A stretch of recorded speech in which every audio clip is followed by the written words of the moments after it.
Good morning, good morning, good morning. Good morning sir. आज online क्लासे আমরা আলোচনা করব তোমাদের সপ্তম শ্রেণীর পাঠ্য কবিতা স্মৃতিচিহ্ন। কবি কামিনী রায়ের লেখা স্মৃতিচিহ্ন কবিতার আজকের সম্পূর্ণ আলোচনা হবে। কবিতাটা আমি পড়ব, তোমরা মন দিয়ে কবিতাটা শুনবে আর লাইনের দিকে চোখ রাখবে। কবিতাটার উচ্চারণ কী রকম হওয়া উচিত, কবিতার কোন কোন শব্দের উচ্চারণ কী হওয়া উচিত সেটা আগে শুনবে, তারপরে তোমরা অনেকবার বাড়িতে পড়বে, মুখস্থ করবে এবং উচ্চারণটাকে ঠিক করে নেবে। স্মৃতিচিহ্ন, কামিনী রায়। ওরা ভেবেছিল মনে আপনার নাম, মনোহর হর্মরূপে বিশাল অক্ষরে ইষ্টক প্রস্তরে রচি চিরদিন তরে রেখে যাবে। মূঢ় ওরা, ব্যর্থ মনস্কাম, প্রস্তর খসিছে ভূমে প্রস্তরের পরে, চারিদিকে ভগ্ন স্তূপ, তাহাদের তলে লুপ্ত স্মৃতি, শুষ্ক তৃণকাল নদী জলে ভেসে যায় নামগুলি, কেবা রক্ষা করে মানব হৃদয় ভূমি করি অধিকার, করেছে প্রতিষ্ঠা যারা দৃঢ় সিংহাসন, দরিদ্র আছিল তারা, ছিল না সম্বল প্রস্তরের এত বোঝা জড়ো করিবার, তাদের রাজত্ব হেরো অক্ষুণ্ণ কেমন, কাল স্রোতে ধৌত নাম নিত্য সমুজ্জ্বল। কবিতার উচ্চারণটা শোনা গেল? তো তোমরা কবিতাটা যারা যারা পড়লে তাদের অনেক জায়গায় উচ্চারণে ভুল থেকে গেছে। তোমরা পরবর্তীতে এই আলোচনাটাকে আবার শুনবে, শুনে উচ্চারণটাকে ঠিক করবে এবং বারবার ওটাকে পড়ে মুখস্থ করবে। ঠিক আছে? ঠিক আছে স্যার। ওকে। কবি কামিনী রায়ের স্মৃতিচিহ্ন। কবি বলতে বুঝতেই পারছো যে মহিলা কবি কামিনী রায়, লেখিকা কবি সাহিত্যিক কামিনী রায়। তোমরা প্রত্যেকে মাইক বন্ধ করো, তাহলে সাউন্ডটা ঠিকঠাক আসবে। বন্ধ করে দাও। কবি কামিনী রায়ের স্মৃতিচিহ্ন এই কবিতা কোন গ্রন্থ থেকে নেওয়া হয়েছে? মূল গ্রন্থের নাম কি পারবে বলো? কেউ না কেউ তো পারবে, বলো মূল গ্রন্থের নাম কি, কাব্যগ্রন্থের নাম?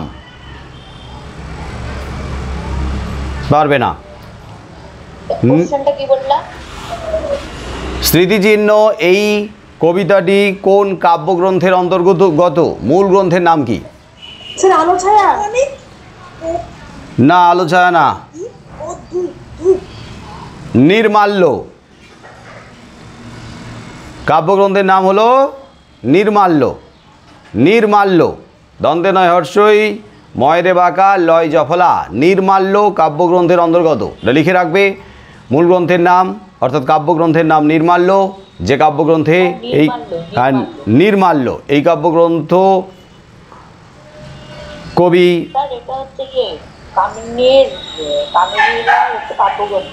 কামিনী রায়ের এই কাব্যগ্রন্থে অন্তর্ভুক্ত আমাদের পাঠ্য কবিতা স্মৃতিচিহ্ন।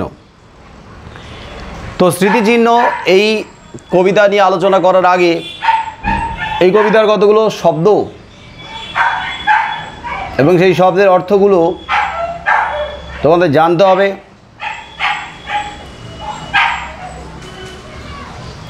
এই শব্দার্থগুলো আগে জেনে রাখতে পারলে তোমাদের কবিতাটা বুঝতে সুবিধা হবে। এখানে কতগুলো শব্দ আছে, যেমন ধরো আপনার। বলো আপনার মানে কি?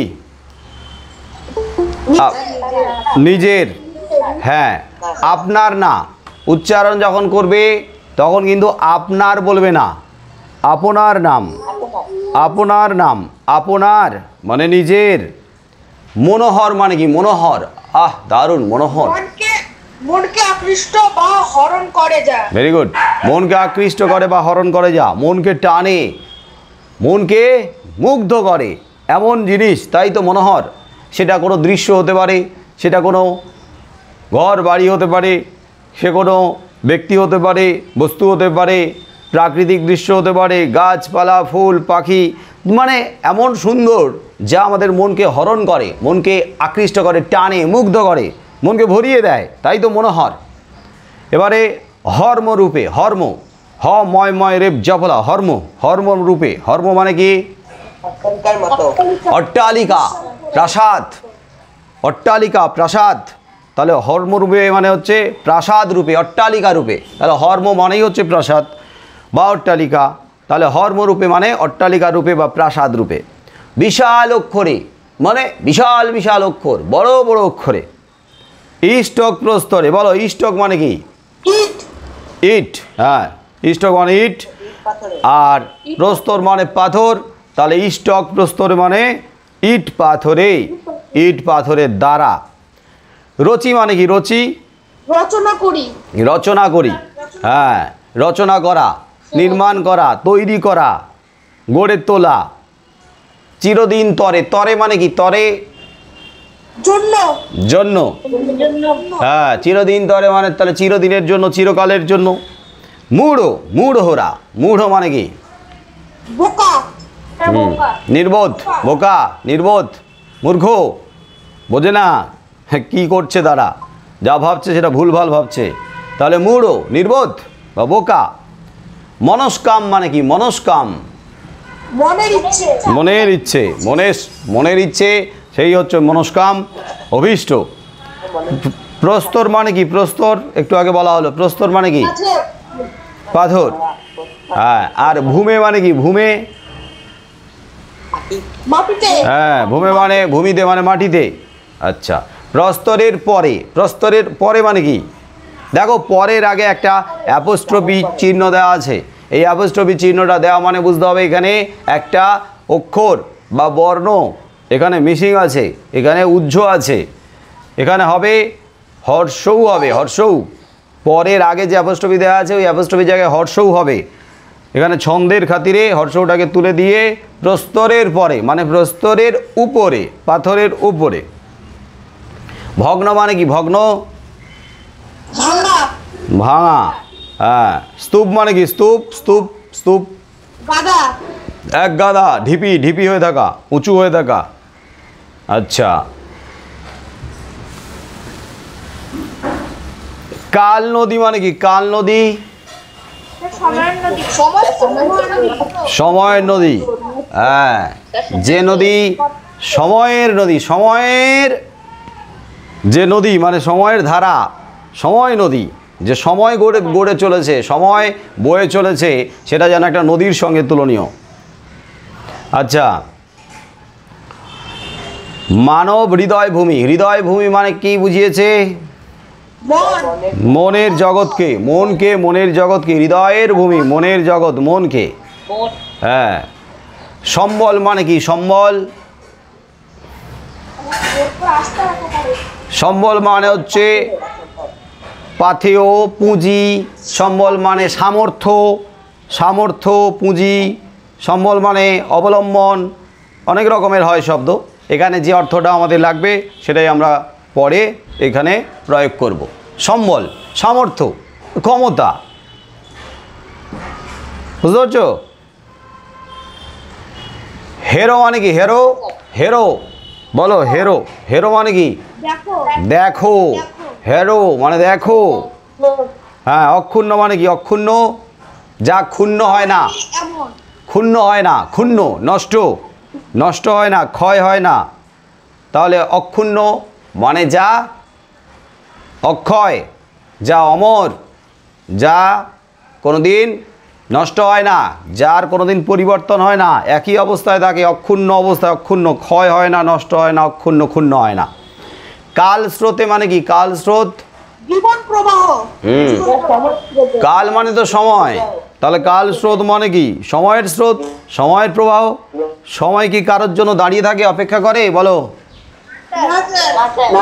করে না, সময় ছুটে চলেছে, তাই তো?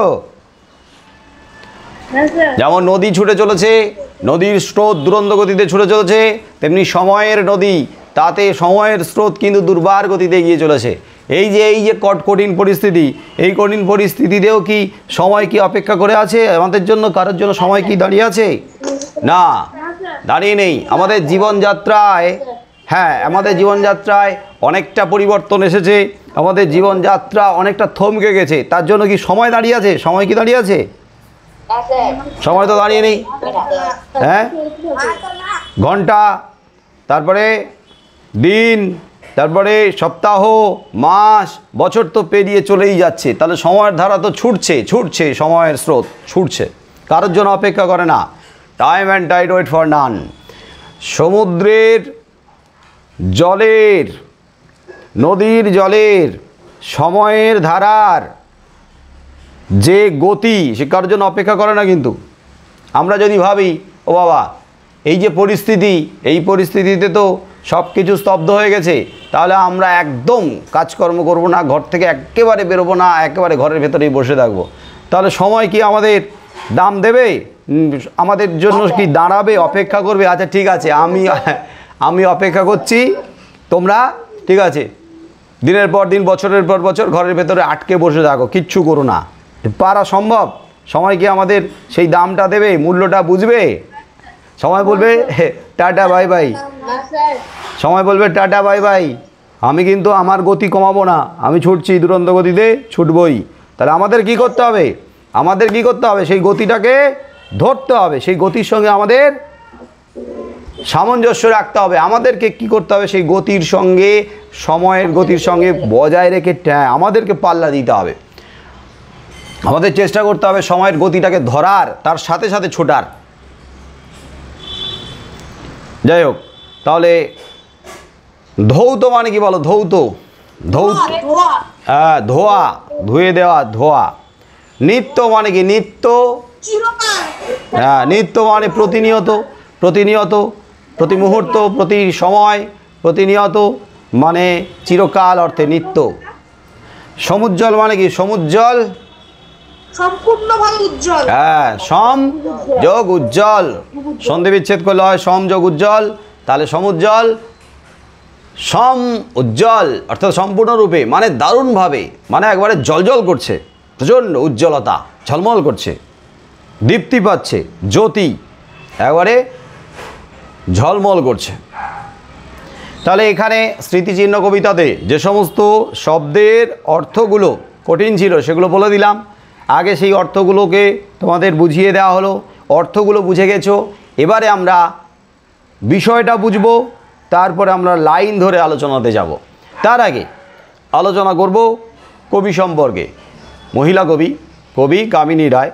কবি সম্পর্কে আমাদের যে পাঠ্য বই, তোমাদের যে পাঠ্য বই, সেই পাঠ্য বইতে দেখো কবি পরিচিতি দেয়াই আছে, কিছুটা সংক্ষেপে দেওয়া আছে, আছে না? হ্যাঁ স্যার। তাহলে আমরা আগে কবি সম্পর্কে আলোচনা করব। কবি কামিনী রায়ের জন্ম 1864 খ্রিস্টাব্দে এবং তার মৃত্যু 1933 খ্রিস্টাব্দে। তার মানে বুঝতে পারছো সময়কালটা।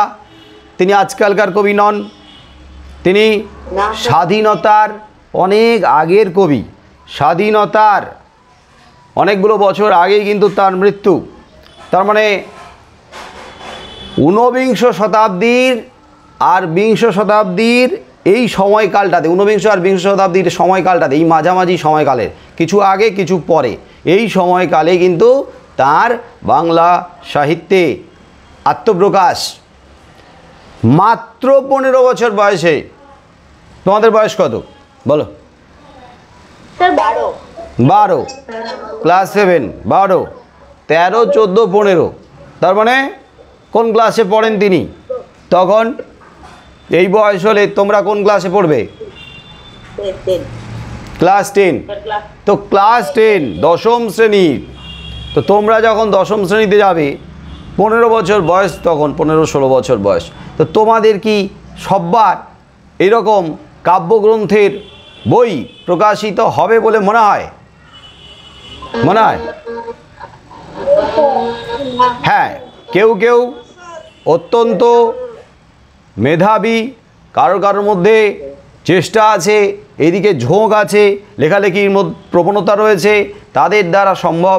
কিন্তু সবাই তো আর লেখালেখি করে না, লেখালেখির প্রতি তাদের সবার যে আকর্ষণ আছে, ভালো লাগা আছে তা নয়। তবে হ্যাঁ, শুধু লেখালেখি নয়, আমরা শিল্প সাহিত্য সংস্কৃতির জগতের যত ক্ষেত্র আছে সেই সমস্ত ক্ষেত্রের অনেকগুলো ক্ষেত্রে কিন্তু তোমরা জড়িয়ে রয়েছো। কেউ ছবি আঁকাতে ভালো, কেউ গানে ভালো, কেউ নাচে ভালো, কেউ খেলাধুলায় ভালো, কেউ লেখালেখিতে ভালো, কেউ গান বাজনায় ভালো, আরও আরও আরও কত ক্ষেত্র রয়েছে। তো অল্প বয়সের থেকে যখন এই নিজেদের যে প্রতিভাটা, সেই প্রতিভার যখন বিকাশ এইভাবে সবার সামনে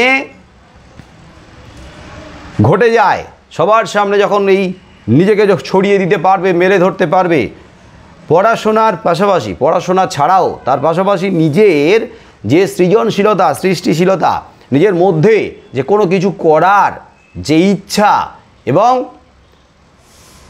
শুধু ইচ্ছে নয়, সেটাকে তুমি কত ভালো করে, কত উৎকৃষ্ট মানের করে তুলে ধরতে পারছো।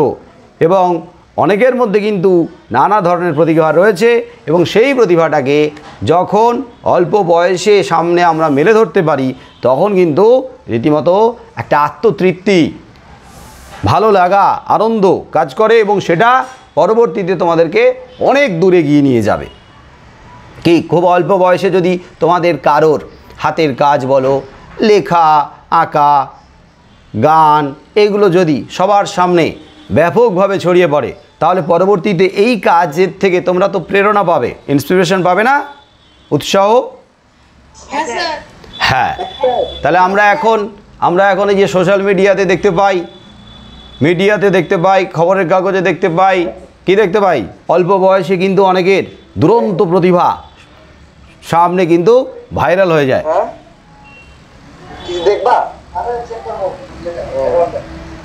তো সেগুলো যখন চারদিকে ছড়িয়ে পড়ে, তখন যার প্রতিভাটা এরকম সবার সামনে আসছে, তার তো দারুণভাবে নিজেকে ভালো লাগায় সে নিজেকে ভরিয়ে দেয়, সেইটা তাকে পরবর্তীতে সামনের দিকে এগিয়ে নিয়ে যায়। আর সেগুলো দেখে আমরা কি করি, আমরাও কিন্তু সেখান থেকে উৎসাহ পাই।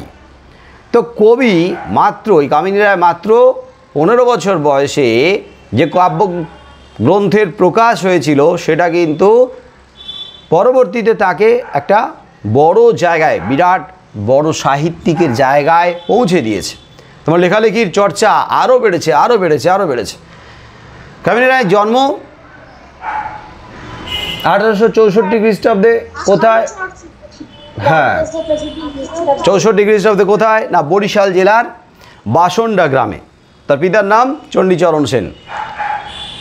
যাই হোক, শৈশবে তিনি কবিতা লেখা শুরু করেছিলেন খুব ছোটোবেলা থেকে, আর মাত্র 15 বছর বয়সে তার প্রথম কাব্যগ্রন্থ প্রকাশিত হয়েছিল আলো ও ছায়া। তিনি বেথুন কলেজ থেকে সংস্কৃতে বিএ পাস করেন, এবং ওই কলেজেই শিক্ষাব্রতী হিসেবে কাজে আত্মনিয়োগ করেন।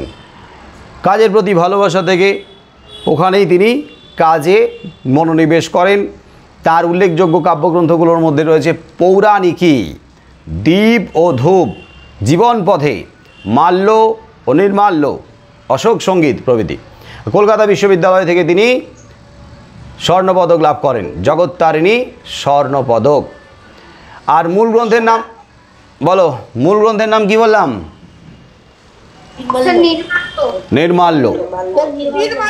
হ্যাঁ, তাহলে আমাদের এখানে মনে রাখতে হবে যে কবি খুব ছোটোবেলা থেকেই কিন্তু, শৈশব থেকে কিন্তু তার লেখালেখি শুরু করেছিলেন। তাই তোমাদেরও এখান থেকে উৎসাহিত হতে হবে। এই ছোটোবেলা থেকে, অল্প বয়স থেকে কোনো কিছুর প্রতি তোমাদের যদি গভীর ভালোবাসা থাকে, টান থাকে, ভালো লাগা থাকে, সেটা যদি তোমাদেরকে আনন্দ দেয়, সেটা গান বাজনা, সেটা লেখালেখি, সেটা খেলাধুলো, যাই হোক না কেন, সেটাকে কখনোই ছেড়ে দেবে না। মাঝপথে কোনো কিছুর কারণে সেটাকে বন্ধ করে দেবে না। অনেক সমস্যা আসবে, হাজার রকমের সমস্যা আসবে, বাধা বিপত্তি আসবে, চেষ্টা করবে সেই সমস্যাগুলো সমাধান করার, চেষ্টা করবে বাধা বিপত্তিগুলো কাটিয়ে ওঠার, কিন্তু ছেড়ে দেওয়ার চেষ্টা করবে না, ছেড়ে দেওয়ার কথা ভাববে না। পাশাপাশি পড়াশোনাটাকেও অবশ্যই মন দিয়ে করতে হবে, কারণ পড়াশোনা ছাড়া, শিক্ষা ছাড়া পরবর্তীতে কিন্তু কোনো কাজে তুমি প্রতিষ্ঠা পাবে না। শিক্ষা, পড়াশোনা এটা দরকার। তার সাথে সাথে এই যে ক্ষেত্রগুলো, এখানে তোমাদের আনন্দ জড়িয়ে রয়েছে, মনের যোগ জড়িয়ে রয়েছে, ভালো লাগা জড়িয়ে রয়েছে। এখানে এই যে ক্ষেত্রতে মানুষ বেঁচে থাকে, এখানে মানুষ কি করে, শ্বাস নিতে পারে, শ্বাস, দম ভরে শ্বাস নিতে পারে। তাই তোমাদেরকে প্রত্যেকের বলা, তোমাদের যে দিকে তোমাদের বেশি উৎসাহ আছে, ভালো লাগা আছে, যেটা তোমরা করতে চাও, সেটাকে কিন্তু ছাড়বে না। আমার কথা বোঝা গেল? ছাড়বে না কিন্তু, কারণ ভালো কাজ, সেই ভালো কাজটা তোমার কাছে যদি মনে হয় সত্যি ভালো কাজ, সেটাতে নিজেকে উজাড় করে দাও, কারোর কথা শোনার দরকার নেই। কিন্তু সেটা দেখতে হবে যে তোমার যেটাতে ভালো লাগা আছে সেটা সত্যিকারের ভালো কাজ কিনা। কিন্তু ভালো কাজ যদি হয় তাহলে বন্ধ করবে না, ছাড়বে না। যাই হোক, তো আমরা কবিতার বিষয় নিয়ে আলোচনায় আসব। কবি কামিনী রায়ের স্মৃতিচিহ্ন। কবিতার নামকরণের মধ্যে যে অর্থ লুকিয়ে রয়েছে তাকে বিশ্লেষণ করলে দাঁড়াচ্ছে যে স্মৃতিচিহ্ন তার মানে এমন কোনো চিহ্ন যা স্মৃতিতে থেকে যায়, তার মানে যা স্মৃতিতে দাগ কেটে যায়, যা মনে দাগ কেটে যায়, যা মনে চিরকালের জন্য থেকে যায়, মুছে যাওয়ার সম্ভাবনা নেই, মানে অক্ষয়, অমর। তাহলে বলো তো এমন কি যা অক্ষয়, যা অমর, যা কোনোদিন হারাবে না? যতদিন সমাজ সভ্যতা থাকবে, যতদিন মানুষ থাকবে, ততদিন হারাবে না, মুছে যাবে না। তাহলে কি সেই সভ্যতায় অমরত্ব লাভ করে? বলো,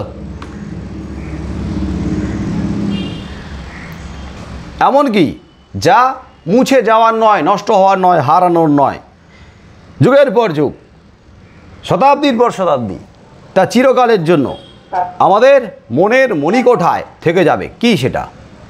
মন। না, মনের মধ্যে থেকে যাবে, আমরা ভুলবো না, আমাদের মন থেকে মুছে যাওয়ার নয়, অমর হয়ে থাকবে। কি এমন কি জিনিস? কোনগুলো?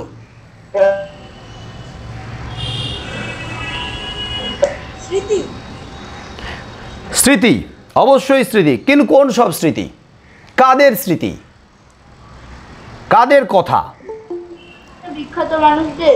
হ্যাঁ, সেই সমস্ত মহৎ মানুষদের, সেই সমস্ত মহান ব্যক্তিদের, যারা মানুষের কথা ভেবেছে, যারা মানুষের কথা ভেবে চলেছে, যারা মানুষের কথা ভাববে, যারা মঙ্গলের জন্য সমাজের। হ্যাঁ বলো। মহৎ মানে কি?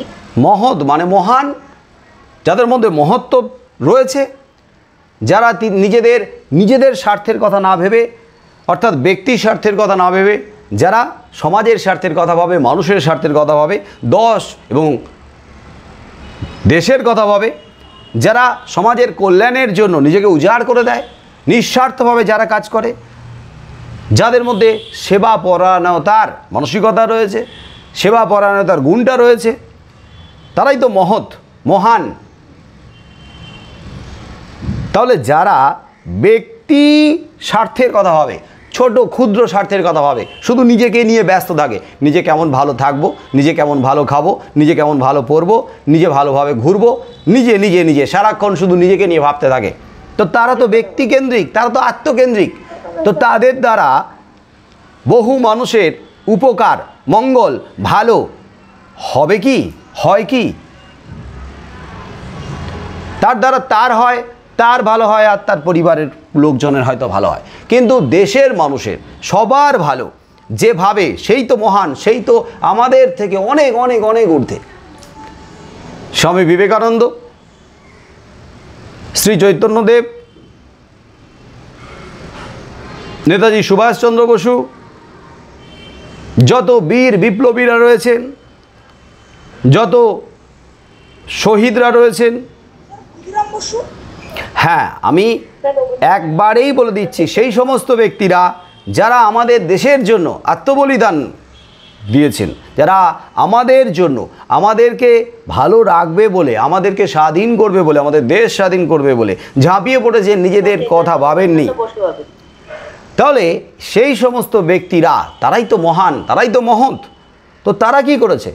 তারা মানুষের পাশে থেকে মানুষের চোখের জল মুছিয়েছে, অসহায় দিন দুঃখী আর্তপীড়িত মানুষের পাশে থেকে তাদেরকে আলো দেখিয়েছে, অসহায় অবস্থায় তাদেরকে টেনে তুলেছে অন্ধকার থেকে। যারা অশিক্ষার অন্ধকারে ডুবেছিল তাদেরকে শিক্ষার আলো দিয়ে তাদেরকে সামনের দিকে নিয়ে এসেছে, তাদেরকে সর্বাঙ্গীনভাবে বিকশিত করেছে। তাহলে সেই সমস্ত ব্যক্তিরা তারা আমাদের মনের মণিকোঠায় স্বর্ণাক্ষরে জায়গা করে নিয়েছে, স্বর্ণাক্ষরে, একবারে স্বর্ণ যেমনভাবে, সোনা যেমনভাবে জলজল করতে থাকে, সেরকম স্বর্ণের মতো হরপে, স্বর্ণের অক্ষরে জায়গা করে নিয়েছে মনের রাজ্যে, মনোভূমিতে। তাহলে বলো, এই সমস্ত ব্যক্তিরা কি কখনো ভুলবে? বলো, এই সমস্ত ব্যক্তিদেরকে তোমরা কখনো ভুলবে? না আমরা কখনো ভুলবো না, কেউ কোনো দিন ভুলবে? তাহলে যত সময় যাবে, যত দিন যাবে, যত যুগ যাবে, বছর যাবে, শতাব্দী যাবে, আমরা কিন্তু সেই সমস্ত ব্যক্তিদের কোনো দিন ভুলবো না। যতদিন সমাজ সভ্যতা থাকবে ততদিন আমরা তাদের আমাদের মনের রাজ্যে জায়গা করে দেব, জায়গা করে রাখবো, আমাদের মনের আসনে তাদেরকে প্রতিষ্ঠিত করে রাখবো, সবার ঊর্ধ্বে সম্মানের সঙ্গে রাখবো। তবে সেই সমস্ত মহৎ মানুষ, মহান মানুষের সাথে সাথে এমন কিছু মহৎ মানুষ রয়েছে যাদের এখনো পর্যন্ত সমাজ যেন নগণ্যভাবে, তুচ্ছভাবে, অবহেলিতভাবে তাদেরকে দূরে সরিয়ে রাখে। একটা সময় ছিল, এখনও মাঝে মাঝে দেখা যায় এই সাধারণ মানুষ যারা সমাজের কিন্তু মূল ভিতটাকে তৈরি করে। যত কর্মী মানুষ আছে, সেই কর্মী মানুষের কাজের কারণে, তাদের কর্মের কারণে, তাদের পরিশ্রমের কারণে এই সমাজ সভ্যতার যে চাকাটা, সেই চাকাটা কিন্তু ঘুরছে। সভ্যতার অগ্রগতির চাকাটা, সভ্যতার উন্নতির চাকাটা কিন্তু অব্যাহত রয়েছে। কাদের কারণে? ওই কর্মী মানুষের কারণে, শ্রমিকের কারণে। সেই সমস্ত মানুষ যারা কৃষক, মানে চাষি, যারা চাষবাস করে, যারা মাথার ঘাম পায়ে ফেলে কঠিন পরিশ্রম করে যারা কি করে, যারা ফসল ফলায়, কৃষক চাষি, সভ্যতার মুখে অন্ন তুলে দিয়ে আমাদেরকে বাঁচিয়ে রেখেছে, সভ্যতাকে বাঁচিয়ে রেখেছে। অথচ আমরা এখনও পর্যন্ত দেখতে পাই যে কৃষক সমাজ এখনও বঞ্চিত হয়। আমরা এখনও পর্যন্ত দেখতে পাই যে যারা আমাদের জন্য লজ্জা নিবারণের বস্ত্র তৈরি করছে, সেই সব তাঁতির ঘরে অনেক সময় হাঁড়ি চড়ে না। এটা তো একটা সময় ছিল এবং সেটা মারাত্মক রকমের ছিল। কবি কামিনী রায় যে সময়ে এই কবিতাটা লিখছেন, তখন তিনি দেখতে পাচ্ছেন সমাজের বাস্তব চিত্র দেখতে পাচ্ছেন। তখন রাজার যুগ, বলো সেই সময় আমাদের দেশকে কারা শাসন করছিল? ব্রিটিশ, হ্যাঁ, ইংরেজরা। তাহলে ইংরেজরা তারা কি করছে? তারা সেই 7 সমুদ্র 13 নদী পার থেকে এসেছে, সেই ইংল্যান্ড থেকে এসেছে, দূর থেকে এসেছে, এসে ভারতবর্ষের বুকে তারা শাসন কায়েম করেছে, ভারতবর্ষের উপরে অত্যাচার করছে, ভারতবাসীর উপরে অত্যাচার করছে, শোষণ করছে, শোষণে জর্জরিত করে চলেছে, অত্যাচার করছে নির্মমভাবে। তাহলে তারা কি করছে? আমাদেরকে শোষণ করে, আমাদের অর্থ নিয়ে আমাদের দেশে তারা বিজয় স্তম্ভ বানাচ্ছে, তারা স্মৃতিসৌধ বানাচ্ছে, তারা বড় বড় রাজপ্রাসাদ, অট্টালিকা বানাচ্ছে। তাহলে তারা আমাদের দেশে থেকে আমাদের দেশকে শোষণ করে, আমাদেরকে শোষণ করে আমাদের দেশে বিশাল বড় বড় ইমারত গড়ে তুলছে, অট্টালিকা গড়ে তুলছে। শুধু কি আর ইংরেজদের আগমনের আগে আমাদের দেশে কারা শাসন করত? না, মোগলরা। মোগলদের আগে পাঠানরা, ইংরেজদের আগে মোগল, মোগলদের আগে পাঠান, পাঠানদের আগে আমাদের দেশ জুড়ে হিন্দুরা, হিন্দু রাজা রাজরারা। তো সেই সমস্ত রাজা রাজরারা, সেই সমস্ত সম্রাটেরা, সেই সমস্ত ব্রিটিশ শাসকেরা তারা কি করেছে?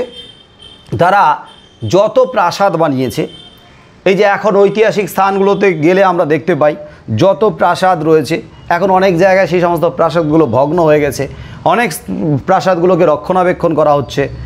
আবার বহু স্মৃতিসৌধ রয়েছে ঐতিহাসিক স্থানগুলোতে যখন আমরা যাই, কত বিজয়স্তম্ভ রয়েছে। তোমাদের কুতুব মিনারের কথাতে ছিল, মনে পড়ছে? হ্যাঁ, তাহলে এইরকম সারা দেশ জুড়ে বহু রাজা রাজাদের বানানো এইরকম অনেক সৌধ, প্রাসাদ, অনেক বিজয়স্তম্ভ, এইগুলো আজও পর্যন্ত রয়েছে। কিন্তু বলো তো, যে সময় তৈরি করা হয়েছিল, যে সময় বানানো হয়েছিল, সেই সময় যত গৌরব নিয়ে, যদিও গৌরব নয়, এটা হচ্ছে ঔদ্ধত্য, অহংকার নিয়ে মাথা তুলেছিল, আজকের কি সেই রকম উজ্জ্বলতা আছে? কেমন যেন ম্যাড়মেড়ে হয়ে গেছে না? না আছে রাজা রাজরারা, না আছে ব্রিটিশ শাসক, হ্যাঁ, না আছে ক্ষমতাবান, তারা সব কোথায় হারিয়ে গেছে। আর তারা হারিয়ে গেছে, সেই সাথে সাথে তাদের তৈরি করা এই সমস্ত সৌধগুলো, স্তম্ভগুলো, মনোহর ঘর্মগুলো, রাজপ্রাসাদগুলো কি হয়েছে? সেগুলো কেমন যেন অনুজ্জ্বল হয়ে যাচ্ছে এবং লুপ্ত হয়ে যেতে বসেছে। পাথরগুলো ভেঙে ভেঙে পড়ছে, গা থেকে প্লাস্টারগুলো খসে খসে পড়ছে, হ্যাঁ, ভগ্ন প্রায় হয়ে গেছে, ভেঙে চুরমার হয়ে গেছে। এরকম তোমাদের মধ্যে নিশ্চয়ই অনেকেই গেছো, এরকম ঐতিহাসিক স্থানগুলোতে গেলে দেখবে যে সময় তৈরি করা হয়েছিল সেই সময়ের মতো কি এখন দেখতে লাগে? অনেক জায়গায় ভেঙে ভেঙে নষ্ট হয়ে গেছে না?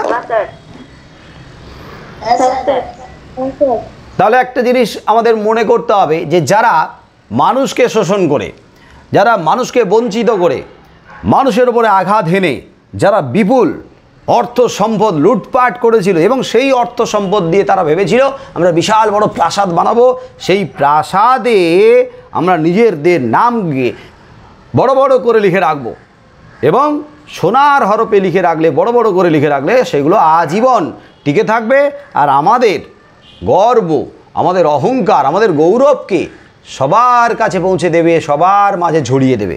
তো তারা যেটা ভেবেছিল সেটা কি ঠিক ভেবেছিল? কি মনে হয়?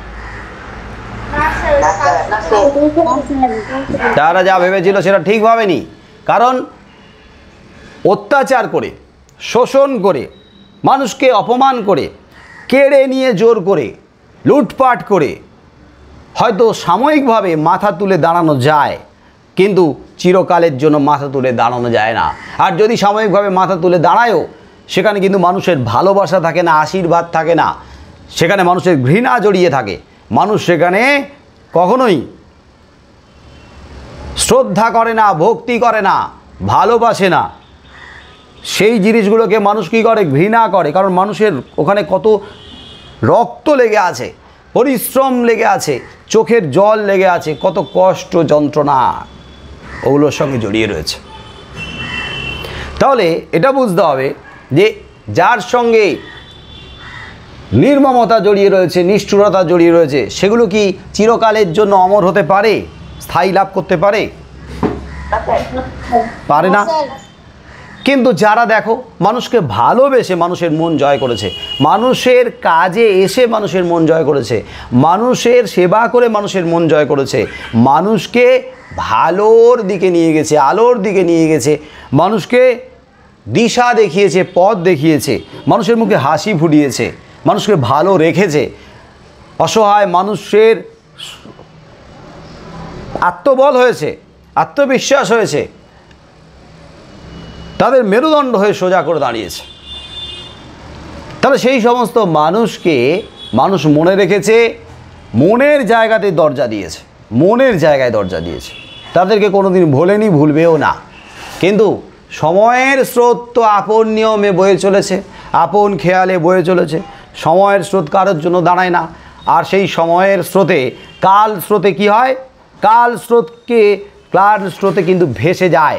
যারা গর্বের সঙ্গে ওই সমস্ত উঁচু উঁচু ইমারত বানিয়েছিল, প্রাসাদ বানিয়েছিল, সেগুলো সব ভেঙে ভেঙে ভেঙে ভেঙে কাল স্রোতে বিলীন হয়ে যায়, হারিয়ে যায়।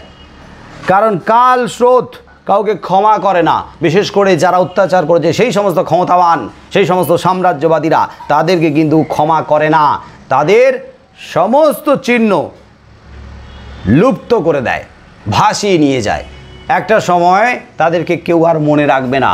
আর যদিও বা মনে রাখে, কেমনভাবে মনে রাখবে? ইতিহাসের পাতায় সেই সমস্ত সাম্রাজ্যবাদীদের কথা আমরা মনে রেখেছি, কিন্তু তাদেরকে আমরা মনে রেখেছি ঘৃণার সঙ্গে। বলো, তাদেরকে কি আমরা ভালোবেসে মনে রেখেছি সেই সমস্ত অত্যাচারীদের? না, ইতিহাসের পাতায় আছে, আমাদের পড়তে হবে, আমাদের ইতিহাসকে জানতে হবে। আমাদের ইতিহাস, ইতিহাস মানে অতীত, অতীতের সঙ্গে জুড়ে রয়েছে আমাদের কত ঐতিহ্য, কী রকম ছিল আমাদের অতীতের সেই সমস্ত রাজাদের ঔদ্ধত্য, তাদের অত্যাচার, মানুষ কীরকম অসহায় ছিল, সেই সমস্ত না জানলে আমরা বর্তমানে কিছুতেই ঠিকঠাক করে পা ফেলতে পারবো না, আর ভবিষ্যতে কিভাবে চলতে চাই সেটার সিদ্ধান্তও নিতে পারবো না।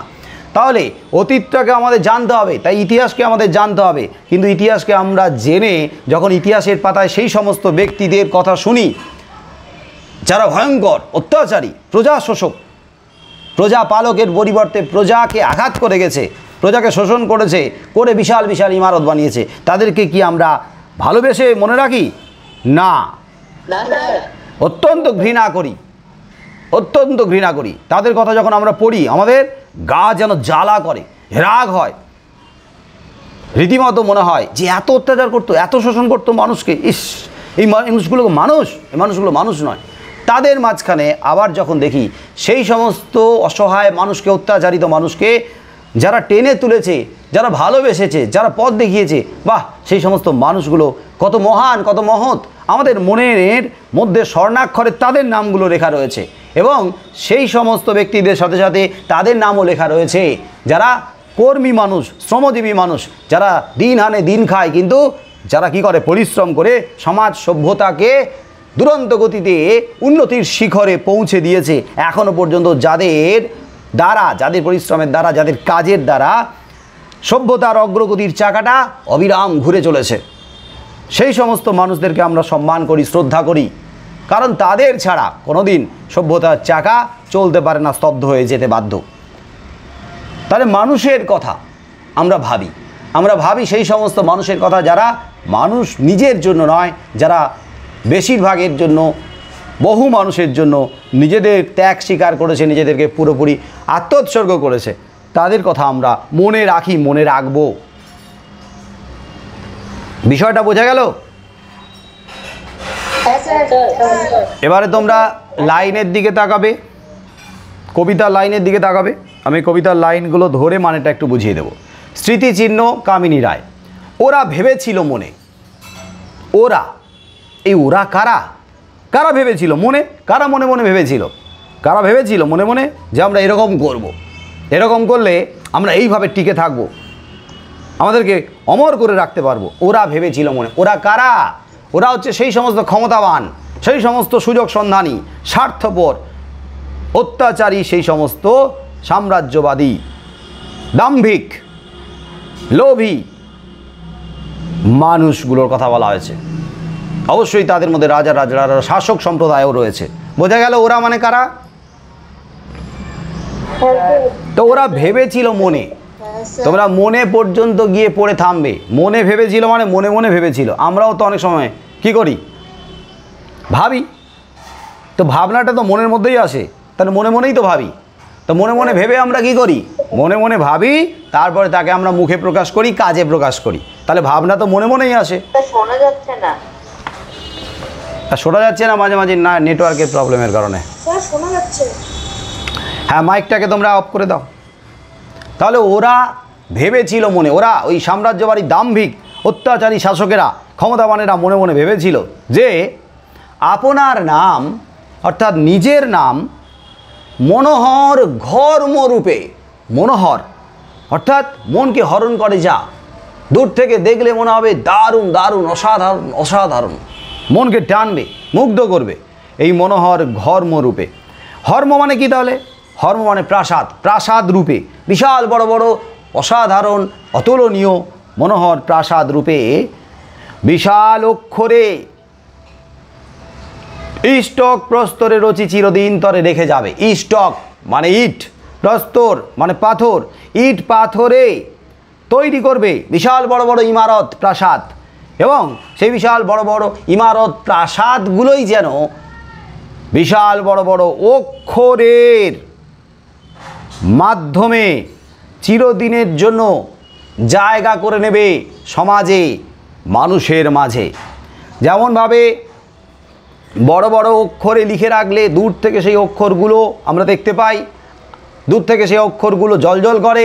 আবার যদি স্বর্ণাক্ষরে লেখা হয়, সোনার জলে লেখা হয়, সোনার হরফে লেখা হয়। তো ওরা কী ভেবেছিল? ওরা ভেবেছিল আমরা নিজেদের নামকে বিশাল বড় বড় অক্ষরে লিখে রাখব, কিন্তু সেই বিশাল বড় বড় অক্ষরগুলো প্রকৃতপক্ষে অক্ষর নয়। সেই বিশাল বড় বড় অক্ষর মানে অক্ষর দিয়ে লিখলে যেমনভাবে নামগুলো লিপিবদ্ধ হয়ে থাকে, বহুকালের জন্য সেগুলো চিরস্থায়ী হয়ে যায়, ঠিক তেমনিভাবে ওরা ভেবেছিল আমরা প্রাসাদগুলো বানাবো, অট্টালিকাগুলো বানাবো, আর সেই অট্টালিকা প্রাসাদগুলো যেন এক একটা অক্ষরের বড় বড় অক্ষরের দ্বারা বড় বড় অক্ষরের মতো হয়ে ওগুলো জায়গা করে নেবে চিরকালের জন্য। এবং সেই সমস্ত মনোহর হর্মগুলো বা প্রাসাদগুলো রচনা করা হবে অবশ্যই ইট পাথর দিয়ে। এইভাবে তারা চিরদিনের তরে, চিরদিনের জন্য তারা নিজেদের জায়গা নাকি করে নেবে সমাজে, মানুষের মাঝে। তাহলে বলো, এইভাবে কি চিরকালের জন্য মানুষের মাঝে মনের মধ্যে জায়গা করা যায়? যায় না। কবি নিজেই বলেছেন, আরে মুড়ো ওরা তো মুড়ো, ওরা কী সব ভাবছে, সব বোকা নির্বোধ, ওদের ভাবনা ভুল, ওরা যা ভাবছে সেটা কখনো সত্যি হতে পারে না, ওরা তো মুড়ো। ওদের মনস্কাম, মনের ইচ্ছে ব্যর্থ মনস্কাম, ওদের মনের ইচ্ছে, মনের যা অভীষ্ট, ওদের যা স্বপ্ন, আশা, আকাঙ্ক্ষা, ওগুলো সব ব্যর্থ, ওগুলো কখনো সফল হতে পারে না। কারণ ওরা বোকা নির্বোধ, ওরা বোঝে না কি বলছে আর কি করতে চাইছে। কারণ কবি দেখতে পাচ্ছেন এর আগে ইংরেজদের আগে মোগলদের আগে পাঠানেরা, তার আগে যত রাজা রাজরারা ছিল, তাদের যে সমস্ত প্রাসাদ, স্মৃতিসৌধ, বিজয় স্তম্ভ, ওগুলো কী হচ্ছে, আস্তে আস্তে জরাজীর্ণ হয়ে পড়েছে। ওগুলোর ওপর থেকে পলেস্তারা খসে পড়ছে, ইট পাথর বেরিয়ে পড়েছে, ওগুলো ভেঙে ভেঙে পড়ছে। তাহলে এখন বর্তমানে যারা শাসক ইংরেজরা, তাদেরও ঔদ্ধত্যের পতন হবে, তারাও একদিন বিদায় নেবে। তাই কবি বলছেন, প্রস্তর খসিছে ভূমে, অর্থাৎ পাথর খসে খসে পড়ছে ভূমে মানে ভূমিতে, প্রস্তরের উপরে, প্রস্তরের পরে। তাহলে একটা পাথর খসে পড়লো মাটিতে, তার উপরে আবার পাথর খসে পড়লো, এবং দিনের পর দিন পাথর খসে খসে পড়ে ওই সমস্ত অট্টালিকাগুলো জীর্ণকায় হয়ে যাচ্ছে। তাই চারিদিকে কি দেখা যাচ্ছে, ভগ্নস্তূপ, ওই সমস্ত অট্টালিকার ভগ্নস্তূপ দেখা যাচ্ছে। একটা রাজা রাজরা চলে গেছে, এবং তাদের চলে যাওয়ার সাথে সাথে তাদের সমস্ত ওই চিহ্নগুলো লোপ পেতে বসেছে। তাহলে চারিদিকে ভগ্নস্তূপ, তাহাদের তলে লুপ্ত স্মৃতি।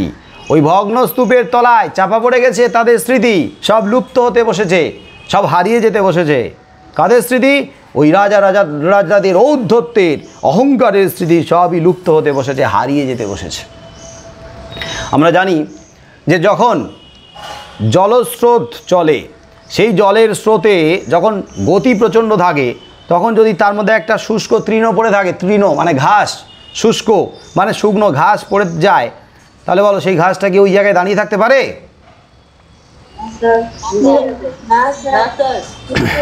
ওই জলস্রোত কি করবে? ওই শুষ্ক তৃণকে ভাসিয়ে নিয়ে চলে যাবে। ঠিক তেমনিভাবে কাল নদী স্রোতও ভাসিয়ে নিয়ে যায় ওই সমস্ত ক্ষমতাবানদের ঔদ্ধত্যের অহংকারকে, ভাসিয়ে নিয়ে যায় তাদের ভাবনাকে, ভাসিয়ে নিয়ে যায় তাদের সমস্ত স্মৃতিকে, সমস্ত কিছুকে লোপ করে দেয়। শুষ্ক তৃণ কাল নদী স্রোতে ভেসে যাচ্ছে। তাহলে শুষ্ক তৃণ যেমন নদীর স্রোতে ভেসে যায়, তেমনি শুষ্ক তৃণ কাল নদী জলে ভেসে যায় নামগুলি, ওই রাজারা, ওই ক্ষমতাবানেরা, ওই স্বার্থপর অত্যাচারী শাসকেরা তারা নিজেদের নামকে ওই যে মনোহর প্রাসাদ রূপে অর্থাৎ বিশাল বিশাল অট্টালিকায় যেভাবে অট্টালিকার মাধ্যমে স্বর্ণাক্ষরে লিখে রাখতে চেয়েছে, তাদের নামগুলো কিন্তু স্বর্ণাক্ষরে লেখা নেই। তাদের নামগুলো কেমন অনুজ্জ্বল হয়ে পড়ছে, তাদের নামগুলো কেমন মলিন হয়ে যাচ্ছে। তাই ওই নামগুলো আর কে বা রক্ষা করে? কেউ রক্ষা করে না। কেন রক্ষা করবে? তারা কি ভালো কাজ করেছে? তারা তো অত্যাচার করেছে, মানুষকে আঘাত করেছে, শোষণ করেছে, তারা তো ভালো কাজ করেনি। তাহলে তাদের মনে কেন রাখবে? তাদের তৈরি করা ওই সমস্ত অহংকারের প্রতীকগুলোকে কেন যত্ন করে ভালোবেসে আগলে রাখবে? কখনোই না। ওগুলো ঐতিহাসিক, তাই আমরা আগলে রাখি, কিন্তু সেগুলো ওদের ভালো কাজ করেছে এই ভেবে কিন্তু আমরা আগলে রাখি না। আমরা আগলে রাখি ওগুলো আমাদের ইতিহাস, তাই আগলে রাখি। কিন্তু ওই ইতিহাসের ওই সমস্ত রাজারাকে মোটেও আমরা শ্রদ্ধার আসনে বসাইনি, যারা অত্যাচার করে গেছে প্রজাদের উপরে। তাহলে শুষ্ক তৃণ যেমন নদীর স্রোতে ভেসে যায়, তেমনি কাল নদী মানে সময়ের নদীর স্রোতে, আমি একটু আগে বলেছি যে সময় কিন্তু কারোর জন্য অপেক্ষা করে না। বিশেষ করে সেই সব সময় তাদেরকে তো একেবারে ধুয়ে মুছে নিয়ে চলে যায়। কাদেরকে? না, যাদেরকে একটা জায়গায় যারা বেঁধে রাখতে চেয়েছিল, কিসের মাধ্যমে, কিসের ভিত্তিতে? না, নিজেদের অহংকারের ভিত্তিতে, অত্যাচারের ভিত্তিতে, গর্বের ভিত্তিতে। তো তারা যে সমস্ত কাজগুলো করেছে সেই সমস্ত কাজগুলো কখনোই ভালো কাজ নয়। আর ভালো কাজ নয় বলেই তাদের কাজগুলো কখনোই একটা সময়ের পরে চিরস্থায়ী আসনে থাকবে না টিকে। তাহলে দেখা যাচ্ছে যে নদীর স্রোত যেমন শুষ্ক তৃণকে ভাসিয়ে নিয়ে যায়, তেমনি ভাসিয়ে নিয়ে যাচ্ছে কাল নদী। কাদেরকে? ওদের নামগুলোকে, ওই সমস্ত রাজাদের অহংকার ঔদ্ধত্যের ওই সমস্ত প্রাসাদগুলোকে। কিন্তু এর পাশাপাশি কবি আরেকটা বৈপরীত্যকে এনেছেন। বিপরীত দিক থেকে তিনি দেখিয়েছেন যে কারা আমাদের মনের জগতে জায়গা লাভ করে, কারা আমাদের কাছে অমর হয়ে থাকেন, কারা আমাদের কাছে চিরকালের জন্য জায়গা করে নেয়। না, মানব হৃদয় ভূমি করি অধিকার। যারা মানব হৃদয় ভূমি অধিকার করেছে, মানুষের মনকে যারা জয় করেছে, তাহলে মানুষের মনকে জয় করেছে ভালোবাসা দিয়ে, স্নেহ দিয়ে, মায়া মমতা দিয়ে, ভালো কাজ দিয়ে, তারাই মানুষের মানুষের হৃদয়টাকে অধিকার করেছে। এবং তারা সেই হৃদয় ভূমিতে সিংহাসনে দৃঢ় প্রতিষ্ঠিত হয়েছে। তারা নিজেদের নামটাকে, নিজেদেরকে দৃঢ়ভাবে প্রতিষ্ঠা করতে পেরেছে আমাদের মনকে, সবার মানুষের মাঝে।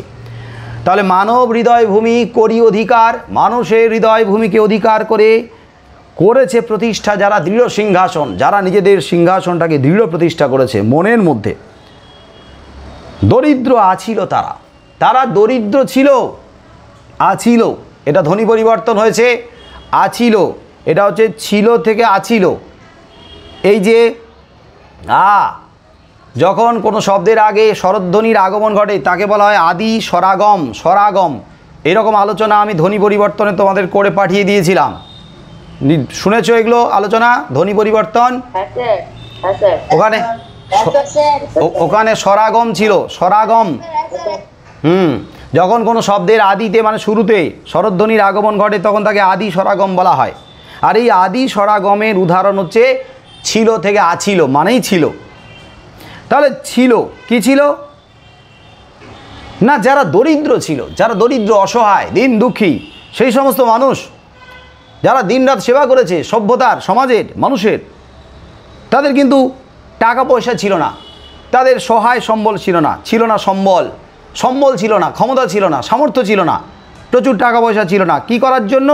না, প্রস্তরের এত বোঝা জড়ো করিবার। প্রস্তরের মানে পাথরের, বিশাল বিশাল পাথর, বিশাল বিশাল ইট পাথর দিয়ে তৈরি করার জন্য যে বিশাল বড় বড় বিল্ডিং তৈরি করার যে ক্ষমতা, সামর্থ্য, টাকা পয়সা, এইসব সাধারণ মানুষের ছিল না, কর্মী মানুষের ছিল না। বলো, ছিল? না স্যার। এখনও যে আমরা দেখতে পাই কর্মী মানুষ, সাধারণ মানুষ, কৃষক, শ্রমিক, তাঁতি, কুলি, মজুর, জেলে, কামার, কুমোর, এদের কি অত ক্ষমতা আছে বিশাল বড় বড় প্রাসাদ বানানোর মতো? ছিল না, এখনও নেই। ছিল না স্যার। কিন্তু তারা কি করছে? তারা দেখো এক প্রকার সেবা করে চলেছে না মানুষের, সভ্যতার।